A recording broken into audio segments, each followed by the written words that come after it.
Hello అందరికీ welcome to my morning routine. Very good morning అందరికీ. Sunday వచ్చింది అనుకునే లోపే మండే కూడా వచ్చేసింది కదా, అంత తొందరగా గడిచిపోతున్నాయి రోజులైతే. ఇంకా అంచు కోసం టిఫిన్లోకి అయితే పొంగనాలు వేసానండి. ఆఫ్టర్నూన్కి లంచ్ బాక్స్లోకి కొయిటాకు పప్పు చేశాను. కొయిటాకు పప్పు అంటే అదే అండి, తోటకూర అంటాం కదా, అది తోటకూరతో పాటు కొంచెం నేను మెంతాకు కూడా పెడతాను, లేదంటే పాలకూర, ఏదో ఒకటి రెండు మిక్స్ చేసి పెట్టామంటే చాలా చాలా బాగుంటుంది పప్పు. ఇలా ఒకసారి ట్రై చేయండి, మంచి టిప్ ఇది. ఇలా మా అత్తమ్మ చేస్తుంటే చూసి నేను ట్రై చేశాను. మా అత్తమ్మ చేస్తుంటే నేను అప్పుడు అన్నాను, ఈ రెండు రకాలు కలిపితే ఏం బాగుంటుందని. కానీ పప్పు అయితే చాలా చాలా టేస్ట్గా ఉంటుందండి, ఒకసారి ట్రై చేయండి.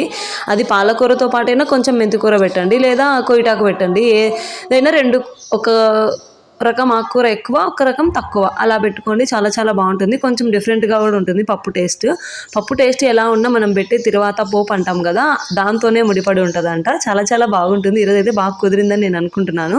ఇంకేం మీరేమంటారు మరి? ఏం తిన్నారు కామెంట్ చేయండి. వీడియో నచ్చితే లైక్ చేయండి, సబ్స్క్రైబ్ చేయండి.